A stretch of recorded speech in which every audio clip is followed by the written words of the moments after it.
অবস্থা বাপু? সেই সমস্ত গণ্যমান্য জঘন্য ব্যক্তিগুলো কোথায়? সেই সমস্ত বিকাশ বাবারা কোথায়?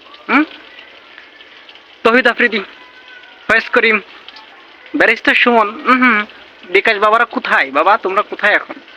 এই যে কুমিল্লা নোয়াখালী যে ভাইসে তলায় পানির স্রোতে রাস্তাঘাটে সব জায়গায় নৌকা চলতেছে, আপনারা কোথায়? আমি তো অনেকগুলো টাকা পয়সা জমায় রাখছি, যে ভাবছি যে এই বাবাগুলো বিকাশ নাম্বার দেবে, সেই নাম্বারগুলোতে আমি টাকাগুলো সেন্ড করবো। কই বাবা তোমরা?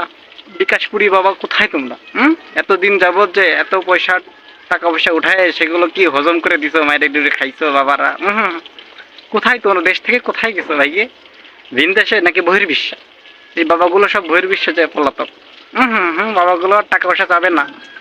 দেশের এই পরিস্থিতি, দেশের এই হাল, এই সময় তো দেশের অবস্থান, দেশের হাল ধরা উচিত। এই বাবারা কোথায় এখন? এই বাবাকে এখন কিন্তু কেউ খুঁজে পাওয়া যাবে না। এই বাবারা এখন পলাতক, বাবারা এখন নিখোঁজ, বাবারা এখন নাই। এক সময় বাবারা বিকাশ নাম্বার দিয়ে দে বলতো যে আমরা টাকা উঠায় হত দরিদ্র মানুষদেরকে সাপোর্ট করতেছি, তাদের পাশে আসি, আপনারা বিকাশ করেন জলদি জলদি। এই যে পাশে শুধু নদী আর নদী, আপনারা সবাই কি বিকাশ করেন? আমি এদের নদী পানি সব খেয়েছে, এখানে আমরা কি বিভিন্ন ধরনের পুকুর কেটে দেবো। সেসব বাবারা কোথায় এখন? বাবা অনেক মিস করতেছি বাবা আপনাদের।